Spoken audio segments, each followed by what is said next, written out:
그래서 우리가 젊은 날 우리 기준대로 살아가다가 멸망하는 그런 사람들과는 달리 창조주를 기억하는, 그리고 창조주께서 보내신 우리 예수님의 십자가 부활을 주목하는 우리가 됩시다 하는 그런 메시지를 어제 드렸습니다. 그래서 그런 성경의 그런 우리들을 향한 외침, 이것들을 우리가 믿음으로 반응하고, 네, 제 기준을 내려놓고 하나님이 어떻게 하셨습니다라고 하는 그것을, 그 기준을 제가 받아들이겠습니다라는 그런 마음의 고백들을 여기 있는 분들은 다 하셨으면 좋겠습니다. 이제 우리를 지으신 그 전지전능하신 하나님이 계신데, 그 하나님에게도 할 수 없는 게 있습니다. 하나님에게도 불가능한 게 있어요. 이상하죠? 뭐라고요? 하나님에게 불가능한 건 없잖아요. 하나님이 할 수 없는 게 있다라고요? 이제 엄밀히 말하면 하나님께 불가능한 건 없지만, 또 어떤 의미로는 하나님이 할 수 없는 것들이 있습니다. 하나님은 자신의 성품, 자신의 어떠하심과 배치되는, 본인의 속성과 배치되는 그와 같은 일을 할 수가 없습니다. 예를 들어서 하나님은 진실한 하나님이시기 때문에 거짓말하실 수가 없습니다. 하나님은 공의와 선의 하나님이시기 때문에 악을 행하실 수가 없고, 다른 이들에게 악을 행하도록 시험할 수가 없습니다.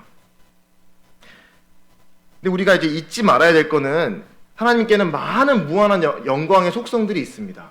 그래서 우리가 그 하나님의 무한한 그 속성들을 이렇게 바라만 보기만 해도 우리 구원받을 수 있어요. 하나님 이런 분이시구나, 하나님 이렇게 무한하시고 영광스러운 분이시구나라는 것을 우리가 곰곰이 생각해보고, 성경에서 하나님의 어떤 속성, 어떤 성품을 갖고 있는 분인 것을 잘 유심히 살펴보기만 해도 사실은 우리가 하나님을 깨닫게 되고 하나님을 믿을 수밖에 없다라는 것을 발견하게 되는데, 근데 이제 이 시간 여러분들에게 잠깐 말씀을 드리고 싶은 건, 그 무한하신 하나님의 성품과 속성 중에서 공의라고 하는 성품이 있습니다. 공의로우심. 하나님은 공의로우시고 하나님은 거룩하시다라는 것을 우리가 결코 잊어서는 안 됩니다. 제가 이 시간 이제 그것을 이제 좀 한번 기억을 하면 좋겠다라고 생각한 이유는 무엇이냐면, 오늘날 그 하나님은 사랑이시다, 하나님은 우리를 따뜻하게 받아주시고 우리를 이렇게 그윽하게 바라보시는 하나님이다라는 이런 메시지가 많이 있잖아요. 그렇게 맞는 말씀인데, 근데 이제 그 하나님의 사랑이라는 속성이 조금 이제 오해가 있는 것 같아요. 이제 그 사랑을 내가 어떻게 살아도 다 받아주시는 하나님, 모든 게 다 용납이 되는 하나님, 나라는 존재를 하나님은 인정해야만 돼 라고 하는 게 하나님의 속성이라고 오해하는 그런 오해들이 있습니다. 하지만 그런 기준 없는 사랑을 성경에서는 말씀하고 있지 않아요. 하나님의 사랑에는 분별이 있는 사랑, 기준이 있는 사랑, 하나님의 그 100%의 공의와 거룩과 배치되지 않는 사랑, 거룩한 사랑을 말씀하고 있는데, 오늘날 참 너무나 안타깝게도 하나님을 믿지 않는, 내 마음대로 내 뜻대로 살아가겠다고 주장하는 많은 사람들이 어떻게 말하냐면, 내 이런 죄악된 삶도 하나님이 용납해 주셔, 뭐라고 하지 마, 내 삶에 이래라고 저래라고 참견하지 마 라고 오해하고 있어요. 우리가 이제 오늘날 이제 우리 살아가는 세상에 이제 재판이 있잖아요. 이제 사법 재판 시스템이 있는데, 그걸 한번 생각해 보자고요. 거기 재판관이 있고 어떤 범죄를 저지른 혐의로 이제 피의자가 있는데, 재판관이 너무나 사랑이 넘쳐서 피고인한테, 그 죄를 지은 그 범죄자한테, 내가 당신을 사랑하니까 죄가 없던 걸로 해줄게요, 땅땅땅 선고를 내리면, 우리는 그 재판관을 의롭고 공의롭고 그리고 잘 기준에 맞게 이렇게 사랑을 했구나라고 칭찬을 하는 그런 재판관이 될 수 있나요? 그렇게 될 수 없죠. 마찬가지로 우리 하물며 이 불완전한 세상 속에서도 어떤 재판, 공의를 세우는 그런 재판관이 그냥 맹목적으로 아무 기준 없이 사람들 받아준다고 우리가 칭찬하지 않듯이, 이 어제 우리 살펴봤던 이 무한한, 너무나 광활한 이 우주를 관장하시고 심판하시고 이 주관하시는 그 하나님께서 그 세우시는 그 공의의 기준은 얼마나 철두철미한지 우리가 알아야 되는 것입니다. 그래서 그런 하나님께는 정말 0.0000001%의 조금의 죄도 용납될 수가 없는 것입니다. 그럼 이제 어떻게 사랑의 하나님이 그렇게 우리를 이렇게 그냥 용납 안 해주실 수가 있냐? 다 그 죄를 인정해 주셔야지. 그런 하나님은 사랑의 하나님이 아니다라고 말하는 것이 그런 생각을 할 수가 있는데 그렇지 않습니다. 뭘 해도 다 기준 없이 받아주는 것이 성경에서 말하는 그런 사랑, 하나님의 사랑, 거룩한 사랑이 아닙니다. 이제 한번 상상을 해보시면 이제 마른 풀이 있습니다. 마른 풀. 마른 풀이 있고 성냥개비로 이렇게 불을 붙이는데 이 성냥개비에 불을 붙인 그 불과 마른 풀을 쫙 갖다 대면 어떻게 되나요? 지금 보이시는 그림처럼 싹 이제 그 마른 풀이 불에 타 사그라들어 없어져 버리겠죠. 이건 왜 그러냐? 마른 풀이라고 하는 속성과 불이라고 하는 속성이 만나면 그렇게 될 수밖에 없는 거예요. 이 불이라고 하는 속성은 마른 풀과 만나면 이 마른 풀을 다 소멸시켜 버릴 수밖에 없는 속성을 가지고 있는 것입니다. 그래서 본성상 불과 이 마른 풀은 같이 공존할 수 없는 속성을 가지고 있습니다. 성품을 가지고 있습니다. 근데 이제 보이시는 히브리서 말씀처럼 우리 하나님은 어떤 속성을 가지고 있냐? 우리 하나님은 소멸하는 불이시다라고 말씀을 하세요.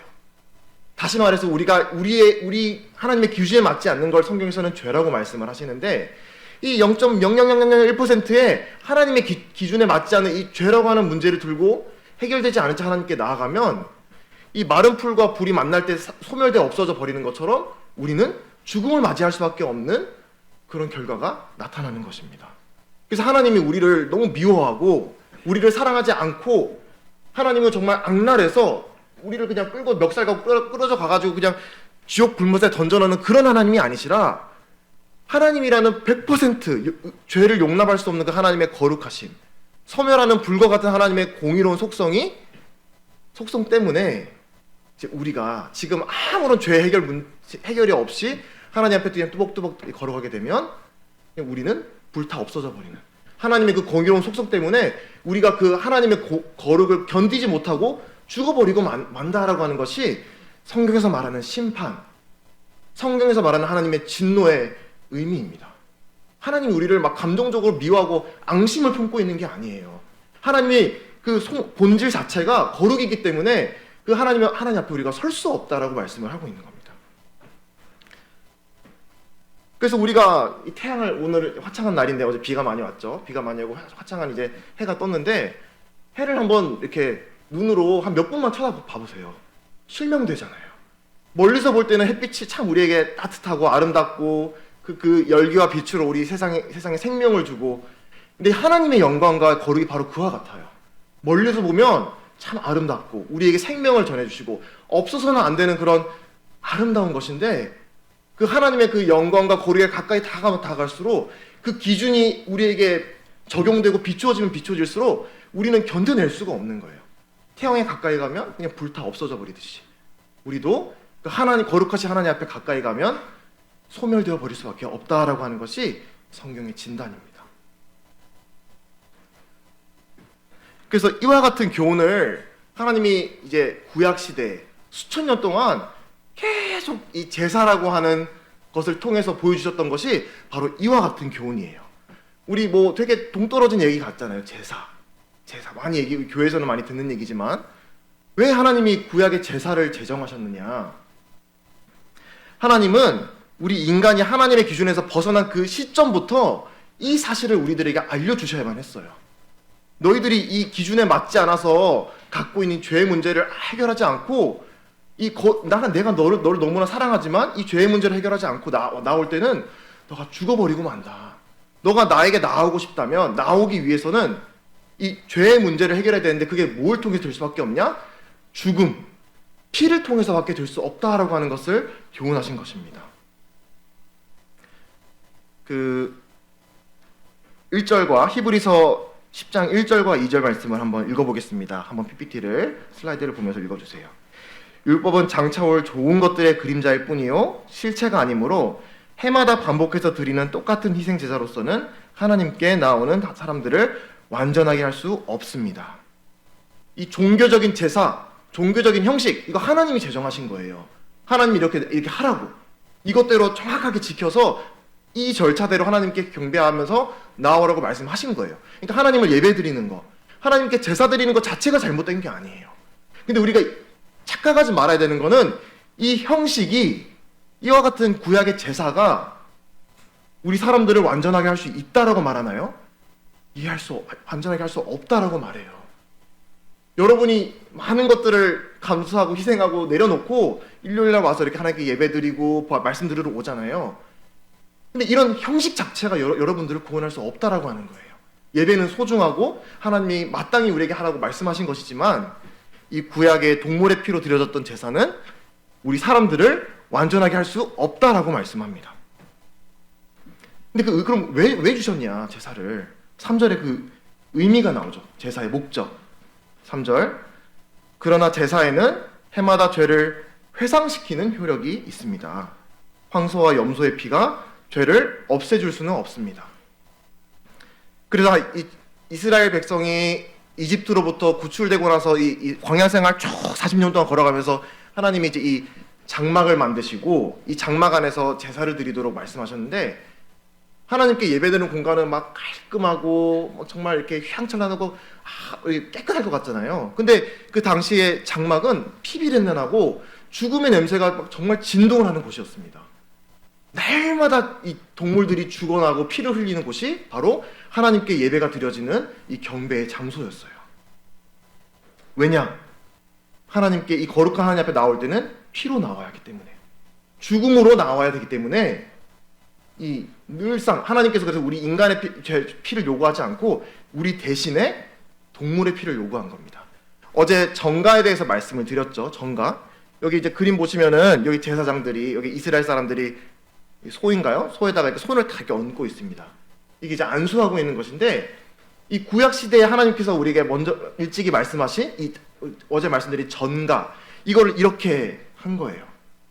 나에게 죄가 있는데 이 죄를 이 소의 머리에 손을 얹어서 나의 죄가 이 소에게 전가되었다라는 것을 상징적으로, 의식적으로 보여주는 거예요.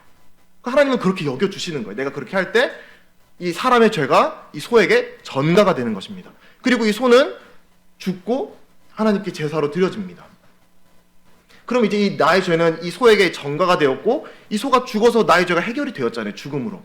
그래서 이제 나는 이 거룩한 하나님께 나와서 하나님께 예배드리고 경배할 수 있는 그와 같은 자격을 갖추게 되는 것입니다. 근데 이건 이제 어디까지나 예식적인 것, 상징적인 의미가 있는 것이고, 그 실제 효력, 이 안수하는 행위로 진짜 내 죄가 없어지는 것은 아니라는 거예요. 다만 이걸 우리가 늘 기억해야 된다. 너의 죄를 너 스스로 열심히 없애려고 해결하는 게 도움이 되는 게 아니라, 이 죄를 다른 완전한 누군가에게 전가시켜서 그 사람이 죽어야만 너의 죄가 완전히 해결될 수 있다. 이 100% 거룩한 소멸하는 불과 같은 하나님께 나아가기 위해서 죄를 해결한다는 것은 그와 같은 것이다 라는 것을 구약의 제사를 통해서 말씀하셨습니다. 그래서 참 아이러니하죠. 하나님의 경배드리는 곳은 이렇게 죽음이 드리워져 있는, 우리 일요일마다 와서 무엇을 중심으로 모이나요? 떡과 잔을 중심으로 모이죠. 여기에도 이 죽음이 드리워져 있어요. 이 예수님의 죽으심, 이 죽으심을 통해서 우리가 나온 거거든요. 거룩한 하나님께. 이제 구약의 때 이제 그 하나님께서 우리에게 보여주신 이 하나님께 구원으로, 하나님께서 어떻게 우리를 구원하시다는 걸 원리를 말해주는 아주 우리가 이해하기 쉬운, 정말 이렇게 이해가 쏙쏙 되는 그런 그림이 또 한 가지가 있는데, 그건 바로 유월절 어린 양입니다.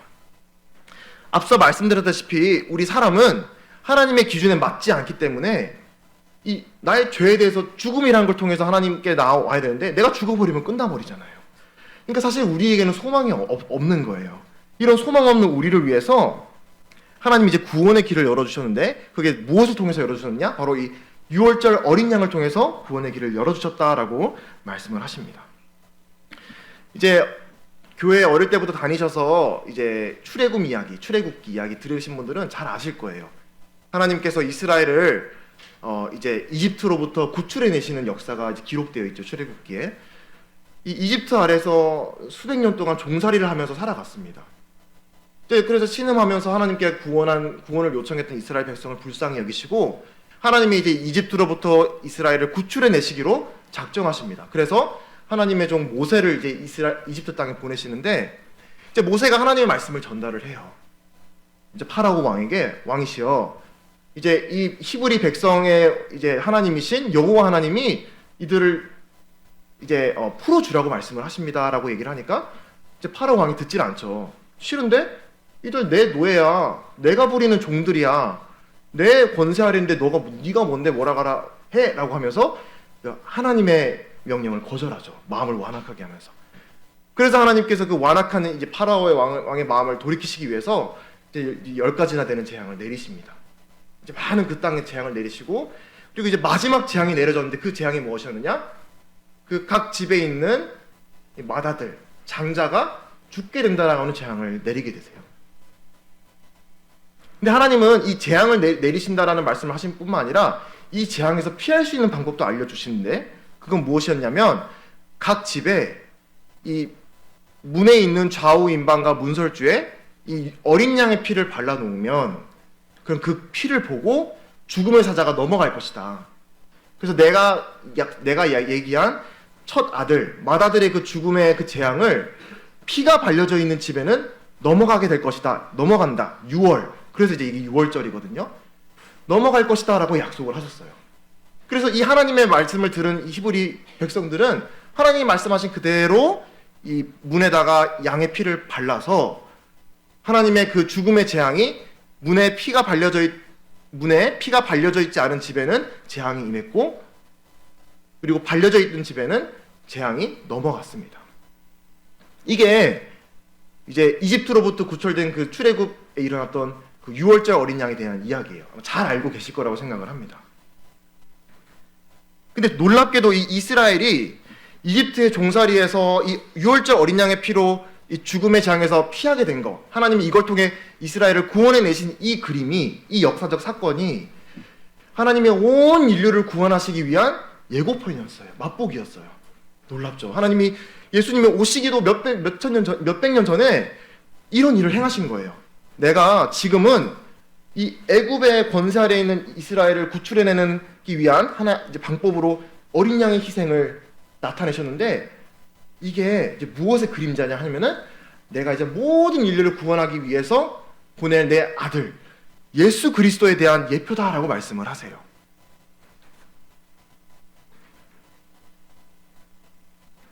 그래서 고린도전서 5장 7절에서는 예수님을 가리켜서 우리들의 6월절 양이신 그리스도께서 희생하셨습니다라고 말씀을 하십니다. 그 예수님을 바라보고 세례 요한이 보라 세상지를 지고 가는 하나님의 어린 양이로다. 이 말이 다 지금 이 6월절 사건을 가리켜서 말씀하고 있는 거예요. 애굽의 종살이 아래에 있던 이스라엘 사람들을 구출해 내셨잖아요. 이 어린 양의 피를 통해서. 마찬가지로 우리 예수님께서 피를 대신 흘리셔서 죄라고 하는 권세 아래에 있는 우리 사람들을 죄의 종살이로부터 구출해내신 이 예고편, 이 맛보기 같은 역사가 일어난 것입니다. 그래서 우리에게 마땅히 내려져야 할 그 하나님의 심판을 우리에게 내려지지 않고 그 심판이 지나가게 만드신 근거가 어디에 있느냐? 6월절 어린 양의 피에 있는 거예요. 한번 출애굽대로 아까 돌아가서 생각을 해봅시다. 이 문에 피를 바르면 하나님의 재앙이 내리지 않을 거예요. 하나님의 심판이 내리지 않을 겁니다. 지나갈 겁니다라는 말을 듣고 다 발랐겠죠. 히브리 백성들이. 근데 어떤 집에 있는 사람들, 어떤 사람들은 이 피를 발라놓고 온전한 믿음으로 그래 하나님이 말씀하셨으니까 이제 나는 안전하겠지라고 하는 그런 온전한 믿음으로 기다렸던 사람들도 있었겠죠. 또 다 그랬을까요? 저는 다 그렇지 않았을 거라고 생각해요. 그 광야 생활하는 그 이스라엘 사람들의 믿음의 수준을 보면 그러니까 다 온전한 믿음을 가지지 않은 걸 보게 되거든요. 어떤 사람들은 의심이 섞여 있었을 수도 있을 것 같아요. 일단 반란은 놓고 이거 진짜 이렇게 되는 거 괜찮은 거 맞아? 하나님 말씀대로 이 심판이 지나가는 거 맞아? 이런 두려움, 이런 불완전한 흔들리는 믿음, 이런 마음 상태로 어쨌든 이 집안에서 기다리는 사람들도 있지 않았겠습니까? 근데 하나님께서 보내신 이 죽음의 천사, 이 죽음의 재앙이 이 두 집, 온전한 믿음으로 피를 발라놓고 기다린 집과 그래도 좀 부족하고 온전하지 않은 믿음으로 피를 발라놓고 이제 기다렸던 집, 이 두 집 가운데 하나님의 재앙이 누구에게 임했을까요? 누구에게 안 임했을까요? 말이 좀 이상한데, 하나님의 재앙은 이 두 집 모두에게 지나가게 되었습니다. 임하지 않게 되었습니다. 왜? 하나님이 말씀하신 근거, 하나님이 약속하신 근거는 내가 어떻게 하면 내가 죽음을 지나가게 할 것이냐고 말씀하셨냐면, 내가 문에 발려져 있는 피를 보면 지나가겠다라고 말씀하셨거든요. 내가 어떤 좋은 상태로, 내가 얼마나 완전한 믿음으로 잘 피를 예쁘게 잘 발라가지고 하나님을 잘 이렇게 기다렸냐, 그걸 보고 하나님이 지나가신다고 말씀하신 게 아니라, 피가 있으면 내가 지나가겠다라고 말씀하셨거든요. 그래서 그 이스라엘 백성이 하나님의 심판을 피하고 애굽으로부터 구출될 수 있었던 것입니다. 마찬가지로 우리가 이제 믿음으로 받은 이 구원이 영원히 안전한 이유가 무엇이냐? 어제도 계속 반복해서 말씀드렸지만, 내가 얼마나 온전한 믿음을 갖고 있느냐, 내가 얼마나 하나님이 기쁘게 할 만한 그런 나의 삶의 변화가 있느냐, 그걸로 내가 구원받는 것이 아니라 내 마음에 이 유월절 어린 양의 피가 발라져 있느냐, 그 하나님이 보낸 그 기준이신 예수님을 마음으로 영접하고 이 예수님이 나의 보증이 된다라는 것으로 딱 하나님께 하나님 예수님을 보증으로 제시하느냐, 이게 바로 우리의 구원이 영원히 안전할 수 있는 근거가 되는 것입니다. 그래서 여러분들에게 이 확신의 근거를 바로 이 유월절 어린 양 대신 예수님께 이제 두시기를 간절히 이제 부탁을 드립니다.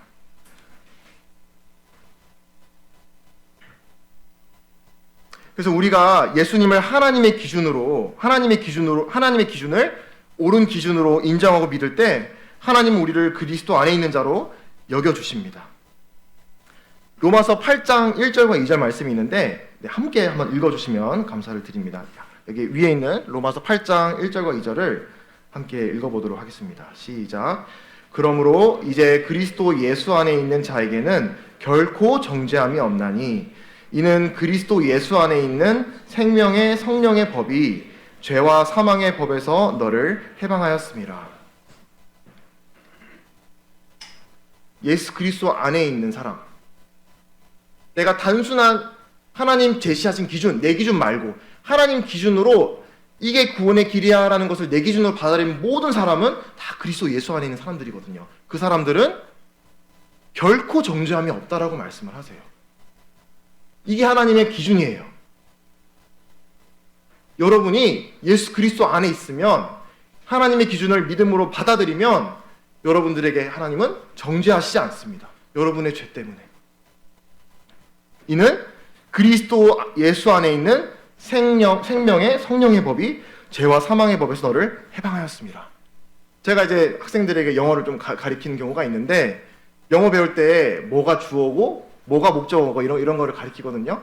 그리고 이제 주어는 은는이가, 이제 그게 이제 주어죠. 그리고 목적어는 을을, 이거 붙은 게 목적어고. 성경을 읽으실 때 우리 학생들이 이 성경 구절에 무엇이 주어고 무엇이 목적어인지를 잘 한번 살펴보세요. 그러면 아주 유익이 될 때가 많이 있어요. 이 나를 죄와 사망의 법에서 해방시키는 이 원리에서 우리는 이 일을 행하는 주체로 여기서 말씀을 하고 있나요? 아니죠. 여기 보면 너를 해방하였습니다. 우리는 구출받는 사람들이에요. 하나님이 죄와 사망의 권세 아래, 그 애굽의 종살이 아래서 무력하게 그 스스로의 힘으로는 그 사슬을 풀어낼 수 없는 종살이를 하며 살아가는 이스라엘처럼 그 죄와 사망의 법 아래에서 살아가는 우리를 예수 그리스도 안에 우리가 믿음으로 받아들이는 그 순간 생명의 성령의 법으로 하나님이 해방시켜낸다라고 말씀을 하세요. 이 비슷한 말이 요한복음에도 나오고 있어요. 내가 진실로 너희에게 이르노니 내 말을 듣고 또 나 보내신 이를 믿는 자는 영생을 얻었고 심판에 이르지 아니하나니 사망에서 생명으로 옮겼느니라. 이 구원이라고 하는 것은 이 완전히 새로운 하나님의 자녀, 하나님의 빛의 자녀라고 하는 이 새로운 영역, 구원이라고 하는 이 영역은 내 스스로의 힘으로 열심히 걸어가서 이뤄낼 수 있는 그런 과정이 아닙니다. 하나님이 제시한 이 그 기준을 듣고 믿으면은 하나님이 나를 사망에서 생명으로 딱 옮겨놓는 일이 구원인 거예요. 그래서 나의 그 믿음이 있다. 그럼 여러분은 이 말씀을 의지해서 확신할 수 있는 거예요. 나는 믿었으니까, 하나님의 기준을 인정했으니까 결코 정죄함이 없다라고 하나님 말씀하셨잖아. 그 정죄함이 있으면 뭐예요? 하나님 거짓말쟁이잖아요. 하지만 말씀드렸죠? 하나님이 하실 수 없는 거. 하나님은 거짓말 하실 수 없어요. 본인이 하신 말씀을 스스로 뒤집으실 수가 없습니다. 하나님이 여러분들에게 결코 정죄하지 않겠다라고 말씀하시면 정죄하지 않으세요. 내가 예수의 피를 보고 너의 죄를 다시는 기억하지 않겠다고 하나님 약속하셨거든요. 하나님이 그렇게 약속하셨으면 하나님이 기억하지 않으세요. 여러분을 정죄하지 않으십니다. 그래서 이와 같은 놀라운 선포를 하고 이제 로마서 8장에 이어지는 이제 뒷부분에 이제 성령으로 감동된 바울이 질문을 계속해요. 노란색으로 다 읽지는 않겠지만 바울이 이 로마서를 읽고는 저와 여러분들에게 질문을 하고 있어요. 이런데 이렇게 확실한 안전한 이런 구원이 있는데 누가 우리를 대적하겠습니까? 어찌 그 아들과 함께 모든 것을 우리에게 선물로 거저주시지 않으시겠습니까? 누가 감히 고백하겠습니까? 누가 감히 그들을 정죄하겠습니까? 누가 우리를 그리스도 사랑에서 끊을 수 있겠습니까? 라고 계속 이제 다 질문을 쏟아내고 있어요.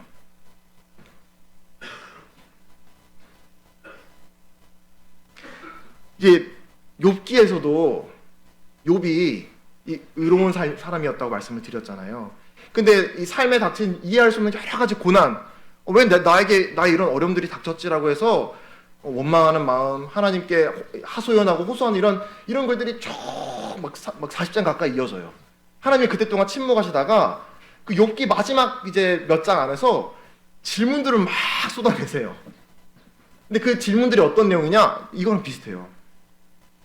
내가 이 우주 만물의 질서를 세울 때, 내가 이 땅의 기초를 세우고 이 우주 만물에 너가 이해할 수 있는 이 모든 이치에 이 질서를 정립할 때 너는 어디 있었느니?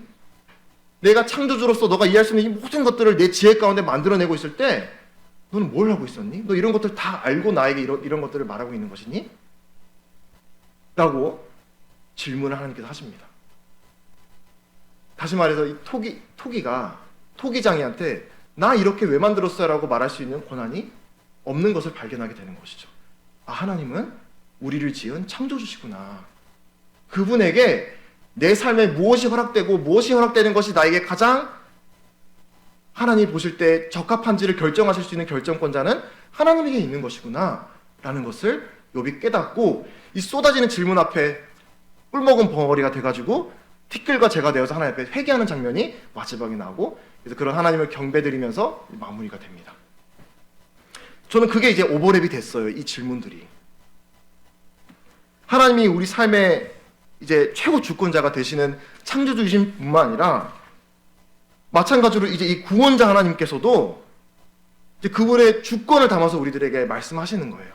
내가 나의 기준으로 내가 할 수 있는 최고의 방법으로 너희를 구원해냈는데 누가 너희를 대적하겠니? 누가 너를 정죄하겠니? 누가 너를 내 사랑에서 끊을 수 있겠니? 그러면서 마지막에 38절, 39절이 있는데 잘 아는 말씀이지만 이것 한번 같이 읽어볼까요? 38절과 39절 하나님이 우리에게 주시는 우리가 확신 줄 수 있는 근거의 말씀입니다. 같이 읽겠습니다. 시작. 나는 확신합니다. 죽음도 삶도 천사들도 권세자들도 현재일도 장래일도 능력도 높음도 깊음도 그 밖에 어떤 피조물도 우리를 우리 주 예수 그리스도 안에 있는 하나님의 사랑에서 끊을 수 없습니다. 우리가 예수님을 하나님이 우리에게 구원의 길로 주신 기준이라는 것을 받아들인 그 순간 우리는 이 끊을 수 없는 하나님의 사랑 안에 붙들려 버린 것입니다. 그래서 여러분의 믿음이 흔들리고 때로는 연약해서 넘어지고 또 하나님 바라보면서 다시 회복되고 이런 너무나 연약한 우리의 삶을 걸어간다고 할지라도 어제 말씀드린 그 참소자, 하늘에 있는 참소자, 얘가 무슨 하나님의 자녀냐고, 이렇게 사는데 이렇게 하나님이 보시기에 형편없는 삶을 사는데 얘가 무슨 하나님의 자녀냐고, 무슨 그리스도이냐고 우리를 밤낮 쉬지 않고 송사하는 그 사탄의 참소에도 불구하고 하나님의 사랑에서 우리를 끊을 수 있는 건 없다라고 말씀을 하세요. 그래서 어제 드렸던 질문을 다시 드리는 거예요. 여러분은 누구 말을 믿으시겠느냐 이 말이에요. 그 믿음의 문제입니다. 누구의 기준? 너 힘으로 어떻게든 하나님을 한번 기쁘게 해봐. 할 수 있어. 아니면 넌 할 수 없어. 라고 속삭이는 사탄의 말을 믿으시겠어요? 아니면 너 힘으로 할 수 없으니까 내가 해놓은 이 모든 예수님의 구원의 일들을 너는 그냥 믿음으로 선물로 받아내. 그러면 내가 다시는 너를 내 사랑에서 끊지 않을게 라고 하는 하나님의 담보의 약속을 믿으시겠습니까? 이래서 믿음은 순종의 문제와 너무나 관련이 있는 거예요. 앞서 말씀드린 이걸 믿지 않잖아요? 하나님의 권위에 정면 도전을 하는 거예요. 하나님께서 보내신 아들을 믿지 않는 거는 하나님의 권위에 정면 도전하는 거예요. 아까 하나님의 권위로 했던 이 질문들 있잖아요. 이거에 대해서 반박하는 거예요. 하나님은 뭔데? 하나님이 뭔데 나를 구원할 수 있다고 생각하세요? 하나님에게는 나를 구원할 수 있는 능력도 그렇게 할 만한 능력도 없습니다. 라는 것을 말하는 것입니다. 그래서 여기 있는 학생분들이 누가 너무나 자명하잖아요. 누가 우리 영혼을 가장 위해서 이 말씀을 하고 있는지. 근데 그걸 여러분들이 잘 이 믿음으로 깨닫고 여러분의 믿음을 이 하나님의 든든한 이 기초의 말씀, 확신의 근거가 되는 이 말씀에 탁 닻을 두시고 확신의 가운데 자라가시기를 바랍니다.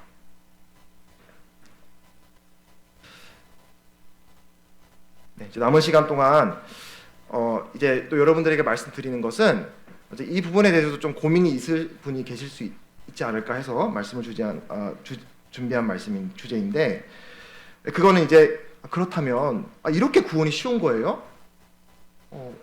이렇게 쉬운데 뭐 이렇게 되면 이제 어떻게 해야 되는 거예요? 내가 구원받은 걸 이제 확인할 수 있는 거예요? 라는 것을 질문할 수 있겠습니다. 근데 이제 그 부분에 대해서 그러면 이제 우리는 하나님이 우리가 구원받는 그 순간 우리 마음 가운데 성령님이 내주하신다라고 말씀을 하십니다. 약속을 하십니다.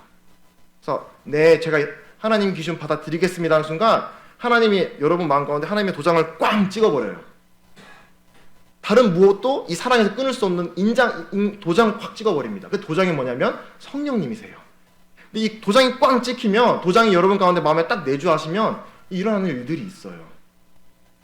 삶의 변화가 우리를 구원하는 건 아니지만 우리가 구원받으면 반드시 따라오는 삶의 변화들이 있습니다. 그래서 이제 그걸 이제 우리는 구원의 열매, 성령님의 열매 이렇게 얘기를 해요. 그래서 이제 먼저는 분명히 구별을 드립니다. 지금부터 말씀드린 건 뿌리가 아니에요. 이렇게 살아나고 이렇게 했으니까 내가 구원받았다가 아니에요. 내가 구원받았기 때문에, 이 구원받았기 때문에 나오는 열매들이라는 것을 말씀을 드립니다. 이제 우리 마음 가운데 내주하시는 성령님을 성경에서는 많은 말들로 이제 설명을 하고 있는데, 그 중에 하나가 이제 성령님은 마치 임의로 부는 바람과 같아서 어디로 오고 어디로 가는지 모른다고 말씀하세요. 우리 눈에 안 보인다는 거예요. 그리고 이 방향이 걷잡을 수가 없는 거예요. 사람마다 구원의 열매, 성령의 열매의 정도도 다르고 모양도 다르고 다 다르게 표출이 돼요. 그래서 이것만이 성령님의 열매입니다, 이렇게 돼야만 성령님의 열매가 있다라고 말할 수 있습니다라고 장담할 사람이 없어요. 너무나 다양하고 이제 우리가 걷잡을 수 없는 것이 바로 성령님의 역사입니다. 근데 이제 우리가 바람을 보면 알잖아요. 바람이 우리가 눈에 보이지 않고 바람이 어느 방향으로 어디서 와서 어디로 가는지 우리 눈으로 다 확인은 안 되지만, 하지만 불면은 이렇게 나뭇가지가 흔들리고 이 피부에 이렇게 바람이 닿으면 바람이 불거난 걸 알 수가 있잖아요. 그것처럼 우리는 이제 열매를 통해서 지금 성령님이 이 학생의 마음 가운데 일하고 계시다는 걸 우리가 확인하게 되는 거예요. 이제 그래서 그 구원 상담, 친해 상담할 때 보이는 게 그거 하는 거예요. 우리 눈에 성령님 보이지는 않지만 보니까 이건 성령님이 할 수밖에 없는 일들인데 이 일이 지금 이 친구 마음에 일어나고 있네 라는 것을 보게 될 때 이 친구 마음에는 성령님이 계시구나라고 이제 교회에 있는 분들이 보게 되고 알게 되고, 우리 이제 같은 그리스도인이구나, 이제 이 학생은 이제 우리 자매구나, 주님 안에서 이 학생은 우리의 형제구나, 이거를 우리가 이제 보는 거예요. 우리가 딱 재판관 자리에 앉아가지고 너 탈락 통과 이런 게 아니라 우리도 이제 보이지 않는 그 성령님께서 여러분의 삶 가운데 어떻게 역사하시는지를 이렇게 겸손하게 지켜보는 거예요. 성령님이 이 친구 가운데 어떻게 역사하고 있지? 야, 이거는 성령님 아니면은 일어날 수 없는 일인데. 근데 그 일들이 어떤 일들이 있는지를 이제 말씀을 드리겠습니다. 이제 많이 있지만 크게 말씀드릴게요. 첫 번째는 거룩한 추구입니다. 거룩한 추구. 그래서 이제 이 대표적인 말이 사도 바울이 한 말이 있어요.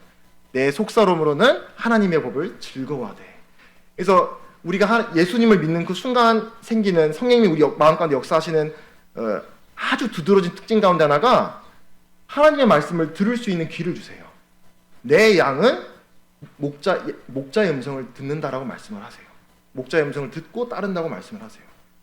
하나님께 속한 양은 예수님이라고 하는 선한 목자에게 속한 양은 그 목자의 음성을 들을 줄 알아요. 아, 이분은 내 목자다. 나를 구원하실 수 있는 분이고 구원하신 분이라는 것을 들을 수 있는 귀가 열려요. 근데 이거는 성령님이 아니고서는 이제 할 수 없는 일입니다. 근데 이게 뭔가를 깨닫는다는 게 막 지적으로 막 학식이 막 넘친다 이런 말씀을 드린 게 아니라 예수님의 말이 하나님의 말로 들린다는 거예요. 그래서 그 하나님의 말씀을 듣고 순종하는 삶을 살게 됩니다. 그리고 이 하나님의 뜻대로 살고자 하는 소원, 내가 하나님을 기쁘시게 하고 싶다. 내가 이제 하나님께 자녀니까 하나님을 기쁘시게 하는 삶을 살고 싶다라고 하는 소원, 또 그런 열심, 이런 것들이 생깁니다. 그리고 내 마음에 있는 우상들을 제거하고 싶어져요. 그렇지, 내가 지금 이것들을 같이 막 집착하면서 붙들고 있으면서 나를 구원한 하나님을 같이 섬길 수가 없지. 이 우상을 내가 버리고 싶다 라고 하는 그런 소원, 그런 추구, 이런 것들이 믿지 않는 육신에서는 나올 수가 없는 것들입니다. 그리고 그 밖에도 이제 이런 큰 하나님의 은혜와 또 이런 구원에 대해서 감사하는 마음이 생기고, 또 이런 내 마음에 일어난 하나님의 은혜에 대해서, 내 자랑이 아니잖아요. 내 구원받았다는 게 내 자랑이 아니거든요. 내 자랑이라면 내 자랑일 수가 없는 것이죠. 근데 내 자랑이 아니기 때문에, 내가 아무것도 할 수 없는 걸 하나님이 놀랍게 해주셨다는 이야기이기 때문에 우리는 이 믿음을, 나 구원받았어요, 저 이제 지옥 가지 않고 영원히 하나님과 영생을 누리는 삶을 할 수 있게 되었어라고 하는 말을 당당하게 할 수 있어요. 그런 용기를 받을 수 있습니다. 근데 그것 또한 성령님이 하시는 일이에요. 또 이제 그 예배에 참여하거나 또 하나님의 사랑과 은혜를 믿는 사람, 또 믿지 않는 사람, 이런 사람들과 나누고 싶어지는 그런 마음, 이런 것들이 이제 마음에서 일어나게 됩니다. 성경에서는 이를 새로운 본성, 새 사람이라고 표현을 합니다. 그래서 어쨌든 제가 방금 말씀을 드렸지만, 이와 같은 새로운 추구, 마음의 새로운 추구, 하나님을 기쁘시게 하고 싶은, 하나님의 말씀을 듣고 따라가고자 하는 그런 새로운 이렇게 마음에 움직이는 동력, 추구, 방향, 100% 살아낸다는 게 말씀드린 게 아니에요. 추구예요, 추구. 이 방향성, 이게 이 추구를 가지는 것은 바로 성령님만이 할 수 있는 일이다. 우리는 삶의 변화라고 했을 때 마치 우리 이제 어른들로부터 듣는 것처럼 막 갑자기 막 완전히 엉망진창인 삶을 살다가 막 180도 바뀌어서 막 예를 들면 술, 담배 다 끊어버리고 막 사람을 때리고 폭행하고 이러던 사람들이 갑자기 개과천선하고 이런 것만이 변화라고 생각을 하는데, 물론 그것들도 아주 이제 놀라운 변화지만 이 마음에서부터 일어나는 이 변화는 성령님이 아니고서 일어날 수 없는 기적 같은 변화거든요. 그래서 여러분 가볍게 여기지 않길 바랍니다. 내 마음에 말씀을 사모하고자 하는 그런 추구가 있다, 하나님의 아버지를 기쁘게 하고자 하는 추구가 있다, 가볍게 여기지 마세요. 그게 성령님의 열매라고 이렇게 아니라고 생각하지 마세요. 그것도 우리 마음 가운데 성령님이 일으키신 성령님의 열매가 될 수 있다라고 하는 것을 말씀을 드립니다. 그리고 또 한 가지는 무엇이냐? 아까 이제 거룩한 추구라고 말씀을 드렸는데, 바로 이제 거룩한 탄식입니다. 이 뭐냐면, 성령님이 우리 마음 가운데 딱 들어오시면 이 마음 가운데 어떤 일이 일어나냐면 이제 내적인 갈등, 또 막 슬픔, 이런 것들이 시작이 됩니다. 전에 없었던. 왜 그러냐면, 아까 말씀드렸다시피 하나님이 우리 마음 가운데 새 마음, 새 본성을 창조하시기 때문에 내 지금 원래 있었던 옛 본성과 새 본성이 충돌을 하면서 일어나는 이런 탄식이 반드시 있다라고 말씀을 하세요. 그래서 우리 안에 계신 성령님도 탄식하시는 분이고, 그리고 이 성령을 모신 그리스도인들도 우리의 연약함, 또 이 죄로 망가진 세상, 죄로 망가진 나, 죄로 망가진 나의 친구들과의 관계, 이 어려움들이 다 있잖아요. 우리가 안고 살아가는 이런 하나님 기뻐하지 않는 내 안에 있는 모습들, 내 주위에 있는 모습들이 있잖아요. 그걸 보고 내 마음 가운데 일어나는 탄식, 그 탄식이 사실은 그냥 나만의 탄식이 아니라 내 안에 계신 성령님께서 탄식하게 하시는 거다라고 말씀을 하고 계세요. 근데 이제 그래서 이제 베드로 후서를 보면은 그 아브라함의 조카였던 롯이 있었잖아요. 롯을 이제 그가 의인이었던 증거를 뭐라고 말을 하냐면, 무법한 자들의 음란한 형실로 말미암아 고통당하는 의로운 롯이라고 말씀을 하십니다. 저는 참 이 구절을 보는데 흥미롭더라고요. 롯은 그 소돔과 고모라에 살고 있던 그 롯이거든요. 그 아브라함의 조카인데 그냥 자기의 육신을 따라서 그냥 좀 이렇게 소돔과 고모라의 땅에 가서 형편없는 삶을 살다가 결국은 겨우 멸망당하는 그 소돔 고모라 땅에서 간신히 구출되고 아내 소금 끼는 데서 잃어버리고 딸들 도덕적으로 타락해버리고 그리고 완전히 이 유대인들을 대적하는 이방인들의 조상이 되어버리는 그런 비극적인 결말을 맞이했는데, 근데 그 사람을 보고도 의로웠다고 얘기를 하고 있어요. 성경은 구원받은 사람이다. 근데 그 정말 연약하고 미약한 그런 구원이었지만 그 롯이 구원받았다라고 하는 증거가 어디 있었느냐? 그 소돔과 고모라 땅에 일어나는 끔찍한 그 음란한 그런 문화, 이거를 바라보면서 마음이 탄식했다라고 말씀을 하세요. 근데 우리는 근데 롯이 우리의 모델은 아닙니다. 롯이 우리가 쫓아가야 되는 어떤 롤 모델은 아니지만, 제가 여기 우리가 발 수 있는 교훈은, 하나님은 우리가 구원받은 이후에 일어난 이런 마음의 성령님의 열매 가운데 막 180도 바뀌는 막 천지가 개벽하는 변화뿐만이 아니라 내 마음에서 일어나는 작은 추구, 또 작은 탄식, 신음, 이렇게 살면 안 되는데, 하나님 구원받거나 이러면 안 되는데, 이런 하나하나가 사실은 육신에게서는 절대 나올 수 없는 성령님만 일으킬 수 있는 기적이라고 하는 거예요. 그래서 그런 것들을 가볍게 여기지 마시고, 내가 정말 구원받았나? 이런 것들을 이렇게 내가 돌아볼 때 이런 성령님의 작은 열매 하나하나를 잘 보시고, 이런 것들도 지금 성령님이 내 마음 가운데 역사하고 있는 거구나라는 것을 확인하시기를 바랍니다. 네, 그래서 이제 마무리하겠습니다. 그래서 이제 지난 쭉 시간 동안 우리가 긴 시간 동안 우리가 복음을 이제 전하였는데, 오늘 이제 우리가 확신의 근거를 어디에 둘 것인가? 우리의 믿음의 돛을 어디에 내린다? 나한테 내리는 게 아니라 하나님이 꽝꽝꽝 선언한 그 하나님의 구원의 약속, 거기에 우리의 확신의 근거를 둔다. 그게 이제 첫 번째 제가 드린 말씀이었고, 둘째, 그 성령님이 여러분의 마음 가운데 일으키는 그 삶의 변화, 여러분이 너무 큰 기준을 가지고 있을지 모르겠어요. 그런 기준은 다 이제 내려놓으시고 작은 일부터 한번 보세요. 성령님이 내 마음 가운데 어떤 변화를 일으키시는지, 그 변화에 주목하시고 성령께 더 구하십시오. 제 마음밭을 일궈주셔서 저의 마음밭을 좋은 밭으로 바꿔주셔서 이 하나님의 복음의 씨앗이 마음 가운데 뿌려지고 난 다음에 30배, 60배, 100배 많은 성령님의 결실을 맺는 그런 하나님의 자녀가 될 수 있도록, 내가 지금은 100% 확신이 없지만 예수님이 내 마음 가운데 시작하신 믿음의 씨앗, 점점 큰 확신 가운데 자라갈 수 있도록, 내 삶이 지금은 부족하지만 그 예수님의 형상 가운데 예수님의 인격으로 닮아갈 수 있도록 예수님 계속 도와주세요. 예수님 저와 이제 시작을 하셨잖아요. 예수님 끝까지 저를 지켜주시고 도와주세요라는 기도로 하나님을 붙드시는 저와 여러분이 되면 좋겠다 생각을 합니다. 그래서 저도 계속 여기 학생회를 위해서, 또 인도 학생에 있는 학생들과 선생님들 계속 기도하겠습니다. 여러분들 구원의 여정, 믿음의 여정을 얼른 시작하시고 우리 같이 딱 맞췄네요. 함께 우리 하나님을 섬기는, 기쁘게 하나님을 예배하는 그런 형제 자매가 됐으면 좋겠습니다. 네, 기도하고 마치겠습니다. 아버지 하나님, 또 이렇게 많은 시간 동안 하나님의 말씀을 들을 수 있는 기회를 주시고 또 들을 수 있는 또 귀를 주셔서 감사합니다. 이 우리 마음 가운데 뿌려진 이 복음의 씨앗이 오늘 들은 말씀처럼 많은 결실을 맺을 수 있는 그런 은혜를 허락해 주시기를 기도합니다. 여기에 구원 문제로 고민하고 있는 학생들 주님 도와주시고 믿음을 굳건히 붙들어 주시고, 우리 주위에 있는 사람에게서 우리의 확신을 찾는 게 아니라 하나님이 주시는 그 구원의 확신의 말씀에 우리가 확신하고 자라갈 수 있도록 도와주시옵소서.